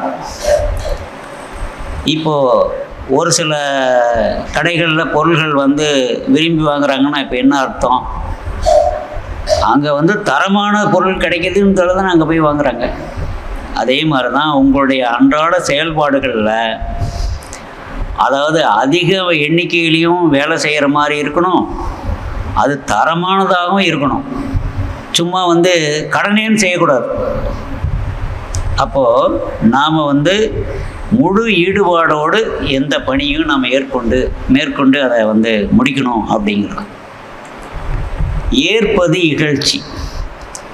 யார் இனாமாக கொடுத்தாங்களோ எதையும் வாங்கக்கூடாது. ஏன்னா இறைவன் உங்களை படைக்கும் போதே இன்னார் வந்து உங்களுக்கு இந்த தேதியில் உதவி கொடுப்பாருன்னு சொல்லி லிஸ்ட்டு போட்டால் உங்களுக்கு அனுப்பியிருக்காரு. நீங்கள் பிறந்ததுலேருந்து இறப்பு வரை சாமிஜி என்ன சொல்லுவார், ஆதி காலத்தில் மெட்ராஸ் பிரசிடென்சி அப்படின்னு சொல்லுவாங்க, ப்ராவிடன்ஸ் அப்படின்னு சொல்லுவாங்க. அப்படின்னா என்ன அர்த்தம், அந்த பகுதியில் உள்ள மக்கள் அனைவருக்கும் தேவையானது அந்த இடத்துல இருக்குது அப்படின்னு அர்த்தம். அப்போ இறைவன் உங்களை படைக்கும் போதே உங்களுக்கு என்ன தேவையோ அதை எல்லாத்தையும் ஒரு பக்கம் உருவாக்கிட்டு தான் உங்களை படைச்சிருக்கான விடைய நீங்கள் மற்றவங்ககிட்ட போய் கையேந்தி வாங்குற நிலையில் யாரையும் உருவாக்கலை. அதனால் ஏற்பது இகழ்ச்சி. யார் இனாமாக எதை கொடுத்தாலும் வாங்கிக்காதீங்க. நீங்கள் பல மடங்கு திருப்பி செலுத்துகிற அளவுக்கு தகுதி இருந்தாலோடைய அதை எதையும் வாங்கிக்காதீங்க. முடிஞ்ச வரை அதை வந்து நாம் அதெல்லாம் அவையார் என்ன சொல்கிறாங்க, ஏற்பது இகழ்ச்சி. அப்புறம் ஐயம் விட்டு உண். அப்போது இது உண்ணுங்கிறதுல எதுக்காக இந்த வார்த்தை ஐயம்னு போட்டாங்க. இப்போ நான் முன்னாடி கொஞ்ச நேரத்துக்கு முன்னே சொன்னேன் இல்லையா, ஒரு உணவு உங்ககிட்ட வந்துருச்சு, முதல்ல இந்த உணவு நாம் வந்து சாப்பிட்ற நேரமானு முதல்ல தெரிஞ்சுக்கணும். அதுக்கப்புறம் அது ஜீரணமாகதான்னு தெரிஞ்சுக்கணும். அதில் சுகர் வருதா பிபி வருதாலாம் பார்த்துக்கணும். அதை விட்டுவிட்டு அவன் கொடுத்தாங்க என்றைக்கோ அதிசயமாக ஸ்வீட் கொண்டு வந்து கொடுத்தாங்க, சாப்பிட்டேன்னா தீர்ந்து போச்சு, அவ்வளோதான். அப்போ ஆகவே ஐயமிட்டு உண்ணுன்னா என்னது, இந்த உண்ணுகிற டைமில் நீங்கள் உங்கள் கவனத்தை செலுத்தி எந்த வித சந்தேகம் இல்லை, இந்த உணவு நம்முடைய உடலில் போய் நல்லது தான் செய்யும் அப்படின்னு உறுதிப்படுத்திக்கிட்டு தான் சாப்பிடணும். அதான் ஐயமிட்டு உண். உங்களுக்கு அது சம்மந்தமாக என்னென்ன கேள்விகள் இருக்கோ எல்லா கேள்வியும் கேட்டுங்க. கேட்டு அதுக்கு நல்ல பதில் கிடைச்சதுன்னா அதை பயன்படுத்துங்க. இல்லைன்னா ஒரு காரணம் சரியில்லைன்னு சொன்னாலும் அதை நிறுத்துறீங்க, அவ்வளோதான். ஐயமிட்டு ஒன். ஒப்புற ஒழுகு. இப்போ நீங்கள் இருக்கிறீங்க, இப்போ வந்து பல்வேறு ஜாதி இனம் அப்படிலாம் நிறைய வந்துருச்சு. நீங்கள் கொஞ்சம் மனவெறியோடு நீங்கள் உங்களுடைய பேக்ரவுண்டு பின்னோக்கி போய் பாருங்கள். நீங்கள் யார், அதுக்கு முன்னாடி யார், அதுக்கு முன்னாடி யார், அப்படியே நீங்கள் பின்னோக்கி போங்க. எங்கே போய் நிற்கும், முதல் மனிதன்கிட்ட போய் நிற்கும். அந்த முதல் மனிதனை உருவாக்குனது யார், இறைவன். அந்த இறைவன்கிட்டருந்து முதல் மனிதன் வந்து அதுதான் விரிந்து பறந்து இப்படி பல்வேறு மக்களாக மாறி இருக்குது. அப்போ அதில் போய் இவன் உயர்ந்தவன் இவன் தாழ்ந்தவன் எப்படி இங்கே கொண்டு வர முடியும்? அதை கொஞ்சம் சிந்தனை பண்ணி பாருங்கள். அதான் ஒப்புற ஒழுகு, எல்லோரும் சமம் என்பதை உணரணும் அப்படிங்கிறது எந்த காலத்தில் சொல்லப்பட்டிருப்பார். ஓதுவது ஒழியேல். அப்போ என்ன அர்த்தம்? இதில் ஓதுதல் படித்தல் 2 வார்த்தையை எடுத்துக்கங்க. படிக்கிறது உங்களுக்கு தெரியும், படிக்கிறது, புஸ்தகம் படிக்கிறது, இது இப்படி ஒன்று, அது மாதிரி ஸ்கூல் படிக்கிறதுன்னு. ஆனால் ஓதுதல்ங்கிறது என்னன்னா, அவர்களே ஆராய்ச்சி செய்து கொண்டு நிறை எது குறை எதுன்னு கண்டுபிடிக்கிறது தான் ஓதுதல்ங்கிறது. அதைத்தான் ஔவையார் ஓதாமல் ஒரு நாளும் இருக்க வேண்டாம் அப்படின்னா என்ன அர்த்தம்? உங்களை டெய்லி நீங்களே மார்க் போட்டுக்குங்க. இன்றைய செயல்பாடு எப்படி இருக்குது, நேற்றைய செயல்பாடு எப்படி இருந்தது, நேற்றைய விட இன்றைக்கி நாம் முன்னேற்றம் அடைஞ்சிருக்கிறோமா, இப்படி டெய்லி ஆராய்ச்சி பண்ணாதான் நம்மிடம் உள்ள செயல்பாடுகள் ஓரளவுக்கு ஏற்கத்தக்கதாக இருக்கும். அப்படி இல்லைன்னா என்ன ஆகும்?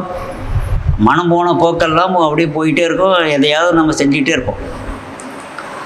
அப்போது ஓதுவது ஒழியேல். அப்புறம் அவ்வியம் பேசல். அதாவது எந்த ஒரு விஷயத்தையும் அவங்ககிட்ட நேரடியாக பேசணும். இந்த மறைமுகம் பேச்சு வேலையே இருக்கக்கூடாது. அது இன்னும் மோசமான விளைவுகளை பண்ணணும். நீங்கள் 2 வார்த்தை தான் சொல்லியிருப்பீங்க மோசமாக, அவர் இன்னும் 10 சரக்கு சேர்த்து கொண்டு சரக்கு இறக்கியிருப்பார். கேட்டால் நீங்கள் தானே அன்றைக்கி சொன்னீங்க, போய் சொல்லிவிட்டேன் அப்படின்னு. இதுதான் விஷயம். அவ்வியம் பேசல். அப்புறம் அகம் சுருக்கேல். மனத்தை பற்றி பேசணும் இல்லையா? மனம் எப்படி இருக்கணும்? விரிவான மல்ல. சாமிஜி அடிக்கடி சொல்லுவார், இந்த விரிவான மனநிலையில் அப்படிம்பார். மனம் விரிஞ்சிட்டாலே யாருக்கும் நம்ம கெடுதல் செய்யணுங்கிற எண்ணமே நமக்கு வராது. மாறாக எல்லா நன்மையும் செய்யக்கூடிய நபர்களாக நாம் மாறிடுவோம். இதுதான் ஔவையாருடைய ஆத்திச்சூடி. இப்போது ஔவையாருடைய கவிகள் சில முக்கியமான கருத்துக்களை சொல்கிறேன். அதுவும் குறிப்பாக இந்த மனம் சார்ந்த அது மட்டும் வச்சுக்கோங்க. இப்போ முதல் விஷயம் அட்வைஸ் என்ன ஔவையார் கொடுக்குறாங்கன்னா, தனம் கல்வி வரும் காலம் அயல் மாதர் மேல் மனம் வைக்காதே. அதாவது நீ லைஃப்பில் செட்டில் ஆகாமல் கல்யாணத்தை பற்றி பேசாத. இது பாருங்கள் எவ்வளோ முக்கியமானது, எந்த காலத்துலேயே சொல்லிட்டு இருக்காங்க. தனம், அதாவது உங்கள் குடும்பத்தை வழிநடத்தக்கூடிய போதிய அளவுக்கு பொருளாதாரம் இருக்குதான்னு முதல்ல கண்டுபிடி. அடுத்தது, வாழ்க்கையில் முன்னேறதுக்கு கல்வி போதிய அளவுக்கு கிடச்சி போச்சா, இது எல்லாம் தெரிகிற முடிக்கிற வரைக்கும் கல்யாணத்தை பற்றி நினைக்காத. அப்புறம் சிவாய நம என்று சிந்தித்திருப்பாருக்கு அபாயம் ஒரு நாளும் இல்லை அப்படின்னு சொல்கிறாங்க. அப்போ சிவாய நமம்னா என்ன? 5 பௌதிகங்களுடைய முதல் எழுத்து தான் அது. நம்முடைய உடலில் 5 பௌதிகங்கள் இருக்குது. அப்போ என்னென்னவா இருக்குது? முதல்ல ஆகாய தத்துவமாக இருப்பது நம்முடைய உயிர். அடுத்தது காற்று காற்றோட்டமாக ஓடிக்கிட்டு இருக்கு. அதுக்கப்புறம் வெப்ப ஓட்டமாக ஓடிக்கிட்டு இருக்கு. நீர் தத்துவமாக இருப்பது இரத்த ஓட்டம். மண் தத்துவமாக இருக்கிறது எலும்பு சதையாலான தோற்றம். ஆகவே இந்த 5ஐயும் நீங்கள் நினச்சிங்கன்னா உங்களுக்கு அபாயம் வராது. அதை விட்டுட்டு எப்போ பார்த்தாலும் நம்ம சிவாய நம்ம 10 வாரம் சொல்லிவிட்டேன், இன்றைக்கெல்லாம் சரியாக போச்சு அப்படின்னு சொல்லி நடக்காது. அப்போ இந்த உடலில் உள்ள 5 பௌதிகங்களையும் முறையாக இயங்குவதற்கு என்னென்ன செய்யணும்? அப்போ அதுக்குத்தான் நம்ம சாமிஜி என்ன பண்ணார், எளிய முறை உடற்பயிற்சியை சொல்லி, இந்த எளிய முறை உடற்பயிற்சி உங்களுக்கு என்ன மாற்றத்தை கொண்டு வருகிறது? உங்கள் உடலில் 3 ஓட்டங்கள் ஓடிக்கிட்டு இருக்குது. காற்றோட்டம், வெப்ப ஓட்டம், இரத்த ஓட்டம். அது தேக்கம் தடையில்லாமல் ஓடணும். அப்படி ஓடுறதுக்கு எளிய முறை உடற்பயிற்சி எளிய முறை உடற்பயிற்சி செஞ்சின்னா உடலுக்கும் உடலுக்கும் உயிருக்கும் நல்ல தொடர்பு ஏற்படும். அப்போ தான் நல்ல மாற்றங்கள் வரும் அப்படின்னு சொல்லி அதைத்தான் சிவாய நமன்னு சொல்லி இப்படி சொல்லிட்டாங்க.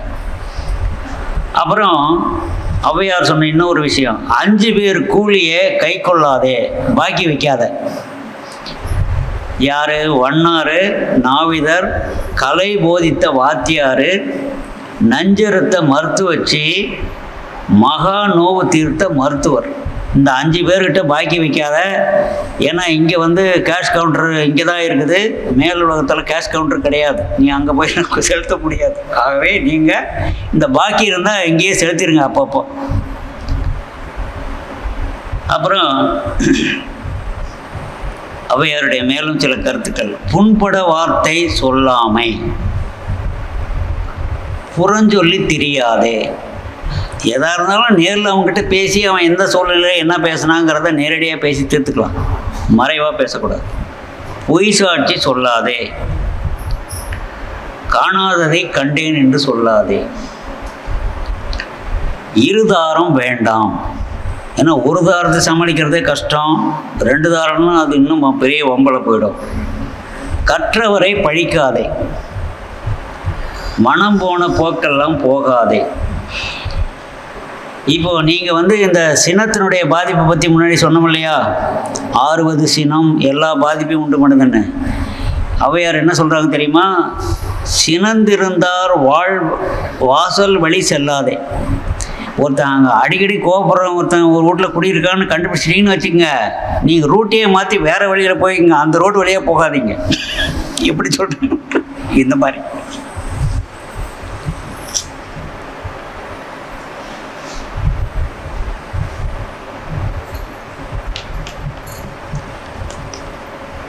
அப்புறம் மோனம் என்பது ஞான வரம்பு. இப்படி ஔவையார் கண்டுபிடிச்சிருக்காங்க பாருங்கள். இப்போ இங்கே வந்து நம்ம மௌனங்கிற பேரில் ஒரு மாதத்துக்கு ஒரு தரம் ஒரு 5-6 பேரை பிடிச்சி கம்பல்சரியாக பிடிச்சி உட்கார வச்சுட்ருக்குறோம். ஏன்னா என்ன விஷயம்னா, மௌனம் நடக்குதா? நடக்குது அப்படின்னு. ஆனால் இங்கே என்ன சொல்கிறாங்க, உண்மையிலேயே அதில் கலந்து கொள்ளுகிற அன்பர்கள் மௌனத்தில் இருந்தாங்கன்னா ஞானத்துடைய உச்ச நிலைக்கு போயிடுவாங்க. அப்புறம் முற்பகல் செய்யின் பிற்பகல் விளையும், அதான் செயல் விளைவு தத்துவம் உங்களுக்கு தெரியும். கிட்டாதாயின் வெட்டன மர. இது ஆசை சீரமைப்பில் ரொம்ப முக்கியமான கருத்து என்னன்னா, எந்த தேதியில் உங்களுக்கு இந்த ஆசையை நம்மளால் நிறைவேற்ற முடியாதுன்னு தெரிஞ்சிட்டா அன்னைக்காவது அதை சங்கல்பம் சொல்லி மனசை விட்டு நீக்கலாம்ல. அதை தான் வந்து ஔவையார் சொல்கிறாங்க. அடுத்தது கீழோர் ஆயினும் தாழ உரை. அதான் சொன்னேன், நம்முடைய பின்னோக்கி போனோம்னா முதல் மனிதன் வரைக்கும் போயிடுறது. அதனால் வந்து யாரும் உயர்ந்தவர்கள் கிடையாது, அதே மாதிரி யாரும் தாழ்ந்தவர்களே கிடையாது அப்படிங்கிறது. அப்புறம் வீடு பெற நில். இப்போ இது கேட்டவுடனே எல்லாரும் கவர்மெண்ட்டில் வீடு கொடுக்குறாங்கன்னு நினச்சி ஓடி பண்ணிக்கிறாங்க. இது வீடு பெற நில்னா என்ன அர்த்தம்? வள்ளுவர்கிட்ட போய் கேட்டாங்க, இந்த மாதிரி என்னப்பா எல்லாரும் சொர்க்கத்தை பற்றிலாம் பேசுகிறாங்க, நீ ஒன்றுமே சொல்லவே இல்லையே, நீ அறம்பொருள் இன்பம்னு சொல்லிட்டு போயிட்டே இருக்கிறியே அப்படின்னு சொன்ன உடனே அவங்க என்ன சொன்னாங்க தெரியுமா? நான் 3 பிரிவாக பிரிச்சிருக்கிறேன். ஒன்று அறத்துப்பால், பொருட்பால், இன்பத்துப்பால்னு 3 குடிச்சிருக்கிறேன். நீ என்ன பண்ண, முதல்ல வந்து பொருளை சம்பாதித்த அறச்செயல் செய்ய, இன்பத்தை அனுபவி. இந்த 2லையும் நீ நிறைவு பெற்று விட்டீன்னா நீ வந்து தானாக வீட்டில் போய் உட்காந்துருப்ப, கவலையே விடாதுன்னு சொல்கிறேன். அப்புறம் மனம் தடுமாறேல். இந்த மனம் வந்து எத்தகைய பிரச்சனை வந்தாலும் மனம் ஸ்டெடியாக இருக்கணும். இதுதான் ஔவையார் சொல்கிறது. இப்போ நீ மனம் வந்து இப்படி தடுமாறுனா வச்சுங்க, இருக்கிற நிலைமை இன்னும் மோசமாக போயிடும். இதுக்கு நல்ல உதாரணம் சொல்லணும்னா,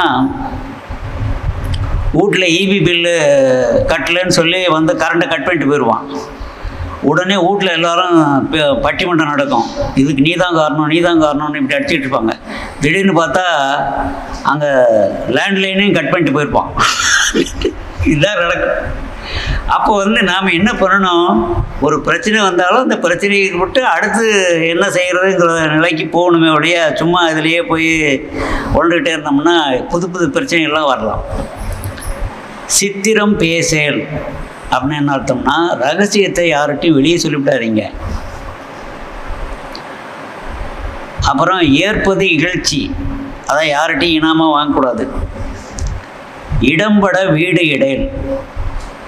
வீடு வந்து தங்குவதற்காக தான் இருக்கணுமே ஒழிய அது ஆடம்பரத்துக்காக இருக்கக்கூடாது. ஏன்னா பராமரிப்பு செலவெல்லாம் இப்போ முடியாது, பராமரிக்கிறதுக்கு ஆளும் கிடையாது, எந்த காலத்துலேயும் இவங்க எழுதிட்டாங்க. அதனால் வந்து ஆடம்பர வீடு தேவையற்றது அப்படின்னு. அப்புறம் அடுத்தது பருவத்தே பயிற்சி. அப்போ என்ன அர்த்தம்? இந்த காயகல்பம் வயசானவங்க போய் 60 வயசில் போய் காயகல்பம் கற்றுக்கிட்டு என்ன பண்ணுறது? அந்த பருவத்தில் கற்றுக்கிட்டு செஞ்சால் அதுக்கு பலன் உண்டு. இல்லைன்னா என்ன, அது காற்று தான் வரும், அதை விட்டுட்டு நான் காயகல்பம் மட்டும் தெரியுமா அப்படின்னு சொல்லிட்டு அவ்வளோதான். அப்போ ஊதுவது ஒழியேன். நான் அதை வந்து சாமிஜி என்ன சொல்கிறாரு, தினமும் தற்சோதனை பண்ண தவறாதீர்கள். அப்போ என்ன அர்த்தம்?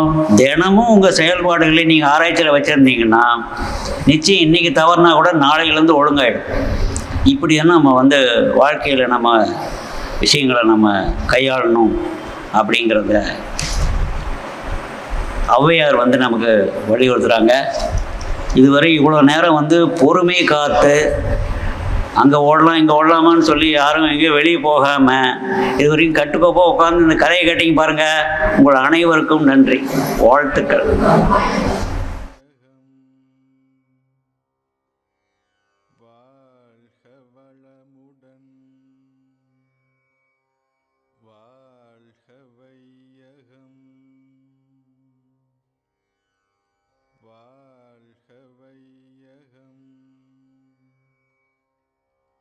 வாழ்க வளமுடன், வாழ்க வையகம், வாழ்க வையகம், வாழ்க வளமுடன், வாழ்க வையகம், வாழ்க